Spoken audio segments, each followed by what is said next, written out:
Hello students, बहुत बहुत स्वागत है आपका। मैं नोमान अहमद, आप कैसे हैं?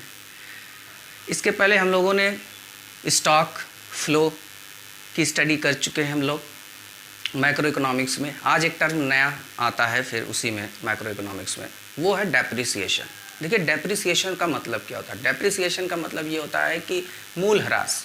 मैंने हिंदी में लिख भी दिया है, डेप्रिसिएशन का मतलब मूल ह्रास। मूल ह्रास से ये तात्पर्य है कि कोई भी कमोडिटी है, कोई भी सामान है, दिन ब दिन जैसे जैसे टाइम गुजरता है वैसे वैसे उसकी वैल्यू कम होती जाती है। कोई भी सामान आप ले लीजिए, जैसे मिसाल के तौर पर एक मोबाइल मैंने ख़रीदा 10,000 रुपये का। उसको एक महीना चाहे मैं चलाऊं चाहे ना चलाऊं, वो वैसे का वैसे रहे। लेकिन एक महीने के बाद वही 10,000 का मोबाइल जब आप रीसेल करेंगे तो 10,000 का नहीं बिकेगा और कम प्राइस पर बिकेगा। वो चाहे 9,000 का बिकेगा या 9.5 या 8, जैसा भी रेट लग जाए, लेकिन 10,000 का नहीं बिकने वाला। इसी तरह कई सारी मशीन्स होती हैं और भी सारे प्रोडक्ट होते हैं। हर चीज़ का डेप्रिसिएशन होता है। जैसे जैसे टाइम गुजरता है वैसे वैसे चीज़ें डेप्रिशिएट होने लगती हैं, यानी उनकी वैल्यू में कमी आने लगती है। हाँ, एक एक्सेप्शन है। जैसे लैंड की बात अगर करें हम लोग, ज़मीन की बात, तो वो जैसे जैसे पुरानी होती है तो उसकी वैल्यू घटती नहीं, वैल्यू बढ़ती है। यहाँ पर एक एक्सेप्शन के साथ गोल्ड भी हो सकता है, वो भी जैसे जैसे पुराना हो आप रखे रहिए उसका भी वैल्यू बढ़ता रहता है। तो 2-4 एक्सेप्शन तो हर जगह होते हैं, लेकिन जनरली यही होता है कि कोई भी सामान हो एक वक्त के बाद उसकी वैल्यू में कमी आने लगती है, गिरावट आने लगती है। चलिए देखते हैं डेफिनेशन से क्या हमको मिलता है। Depreciation Depreciation is defined as the reduction recorded cost. Depreciation का मतलब ये होता है रिडक्शन। किसमें रिडक्शन? कॉस्ट में। वो कॉस्ट जो पहले से है ऑफ अ फिक्स्ड असेट। देखिए ध्यान रखिएगा, फिक्स्ड असेट। फिक्स्ड असेट का मतलब क्या होता है? पहले तो जानिए कि असेट क्या होता है। असेट का मतलब ये होता है कोई ऐसा सामान जिसको आप बेच करके या कहीं और लगा करके उसको कैश में कन्वर्ट कर लें, यानी जो चीज़ आपकी पूंजी है। आप कोई भी, जैसे ये मार्कर है, ये मेरा असेट है, अगर मैं इसको बेच दूं 2-4 रुपये मुझे मिल जाएंगे, तो ये भी एक मेरी पूंजी है। तो असेट उसके कहते हैं फिक्स्ड असेट। फिक्स्ड असेट का मतलब होता है the asset which can not be remove from one place to another, यानी एक सामान को एक जगह से दूसरे जगह ना ले जाएं। ले जा सकते हैं, you have capability to remove the product, but generally वो प्रोडक्ट जो हम उसको रिमूव नहीं करते। जैसे सिस्टम हो गया है ना, कंप्यूटर सिस्टम हो गया, लैपटॉप है, वो तो फिक्स्ड असेट में नहीं आएगा, लेकिन पीसी आपका पर्सनल कंप्यूटर वो आएगा। ठीक है। इसी तरह बड़ी बड़ी मशीनें जो बहुत कम टाइम में रिमूव की जाती हैं ज़रूरत पड़ने पर, या उसका मरम्मत करने के लिए जब यूज़ करते हैं। तो fixed asset in a systematic manner, systematic manner में होना चाहिए until the value of asset become zero or negligible।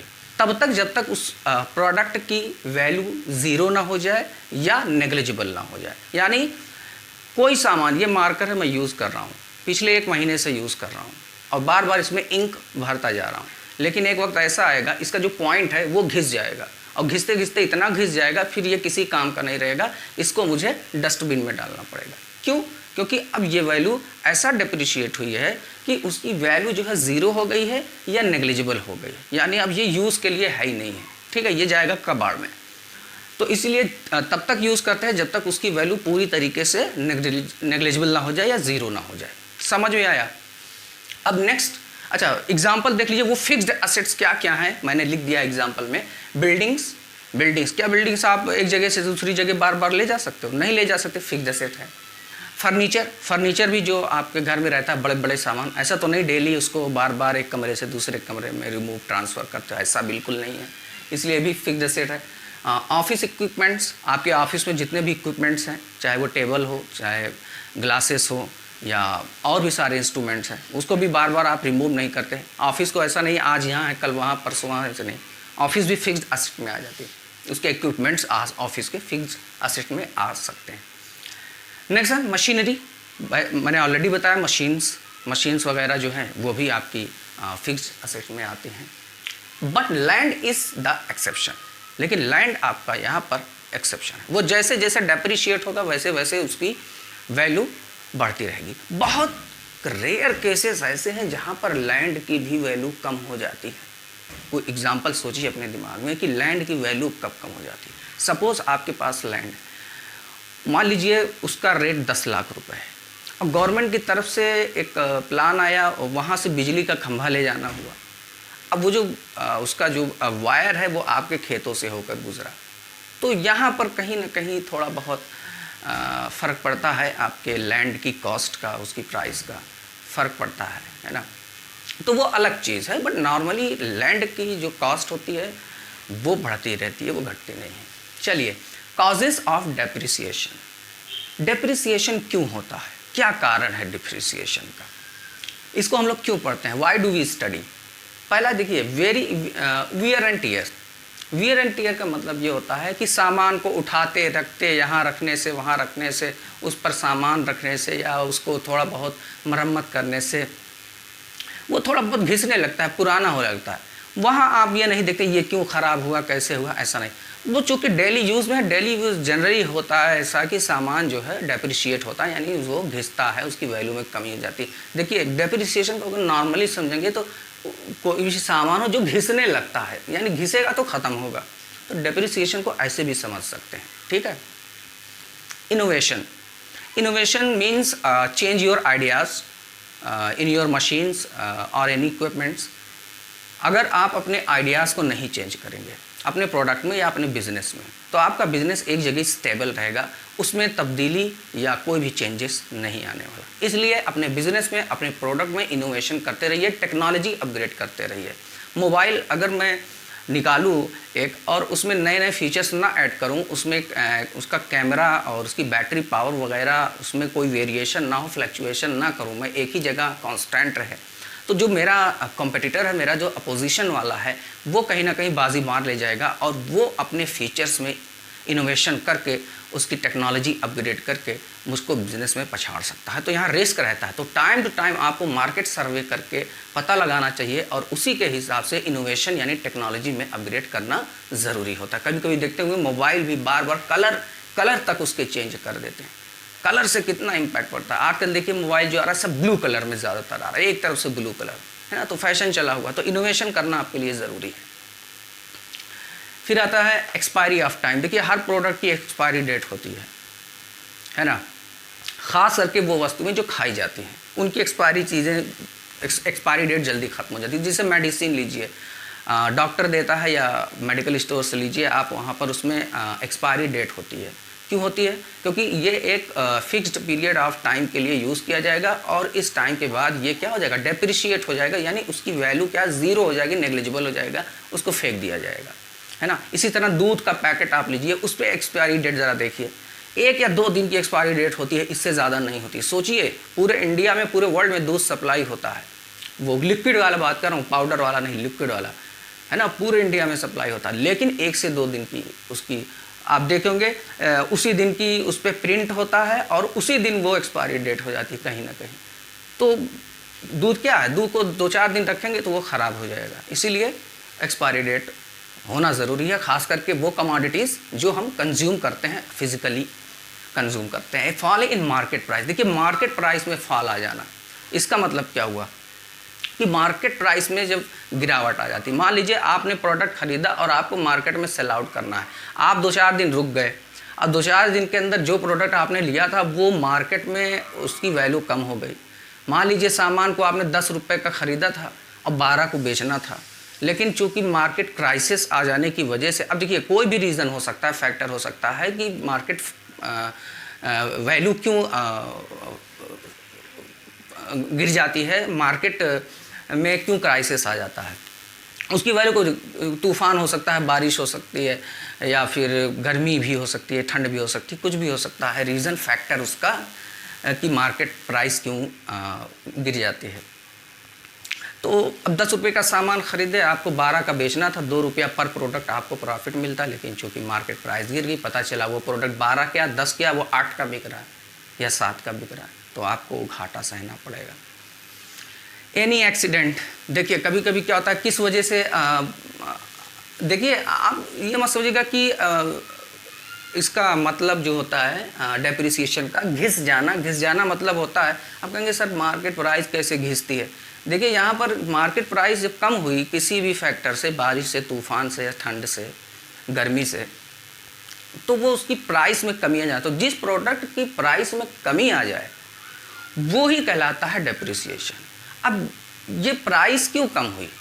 मौसम की वजह से, तो वो भी एक तरह से डेप्रिसिएशन है, वो उसका एक्सपेंस होता है। डेप्रिसिएशन एक तरह का नुकसान है और नुकसान को एक्सपेंस भी बोल सकते हैं, बट एक्सपेंस और आपका क्या बोलते हैं इसमें, लॉस, इसमें थोड़ा सा फ़र्क है, वो मैं बाद में चर्चा करूँगा। एनी एक्सीडेंट होता क्या, मशीन आपके ऑफिस में रखी रहती है, आपने ऑफिस बॉय से बोला कि वो सामान लेके चला, वो ऑफिस बॉय वो सामान लेके आ रहा था, अचानक से उसके हाथ से फिसल गया, छूट गया, तो टूट गया, तो ये भी एक्सीडेंटली हुआ है ना। तो बहुत सारी चीज़ें एक्सीडेंट, तो एक्सीडेंटली वो लेकिन फिर भी वो डेप्रिसिएशन माने जाते हैं। उसको हम लोग एक्सपेंस में कैलकुलेट करते हैं। जब भी बैलेंस शीट प्रिपेयर करते हैं अपने बिजनेस की, तो डेप्रिसिएशन के एक्सपेंस को हम लोग बैलेंस शीट में फिक्स्ड एसेट में काउंट करते हैं। ये इतना समझ में आ गया कि क्यों डेप्रिसिएशन होता है, किस वजह से। अब आता है नीड्स ऑब्जेक्टिव ऑफ डेप्रिसिएशन। देखिए डेप्रिसिएशन की हमको ज़रूरत क्यों पड़ती है, अब इसका मतलब, इसका मेन मकसद क्या होता है डेप्रिसिएशन का हम लोग का। आप कहेंगे सर डेप्रिसिएशन तो एक तरह खर्चा है, नुकसान है, इसकी क्या ज़रूरत? ज़रूरत है, डेप्रिसिएशन होना ज़रूरी है। क्यों? ये 3-4 पॉइंट हैं। क्या क्या पॉइंट है? पहला पॉइंट देखिए, पहला, to ascertain the net profit and loss.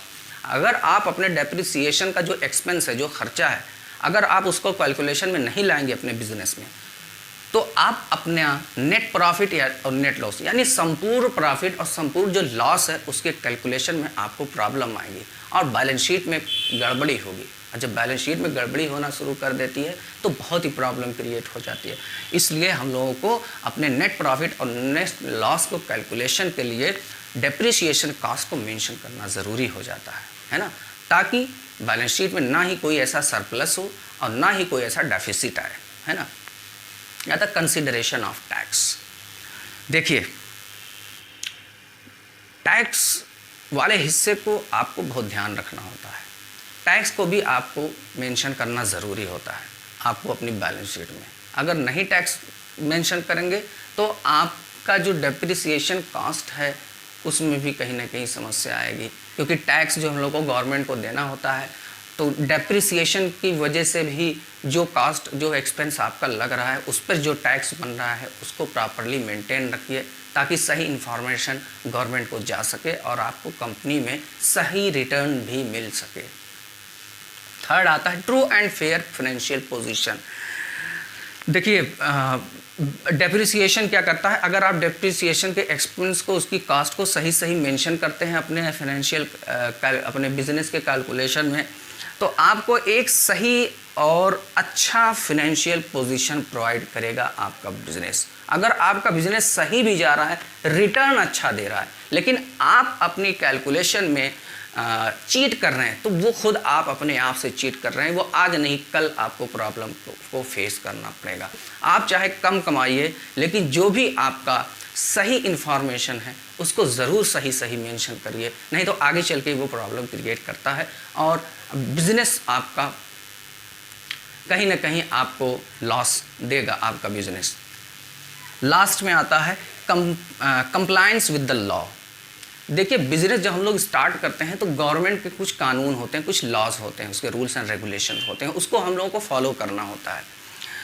जैसे टैक्स देना है तो गवर्नमेंट ऑफ इंडिया के अंडर में आता है, तो टैक्स हम लोगों को देना है। कोई ऐसी चीज़ नहीं सेल आउट कर सकते हैं जहाँ पर चीट हो, उसमें चीटिंग वगैरह हम लोग कर रहे हैं, वो भी नहीं करना चाहिए। मटेरियल में कुछ ऐसी चीज़ें नहीं मिलानी चाहिए जो नुकसान पहुंचा सकती है। तो बहुत सारे कानून ऐसे होते हैं जो गवर्नमेंट की तरफ से हमको बताए गए होते हैं, उस लॉ को फॉलो करना। अगर आप उस लॉ का वायलेशन करते हैं तो आपके लिए गवर्नमेंट की तरफ से आपके लिए एक्शन लिया जा सकता है।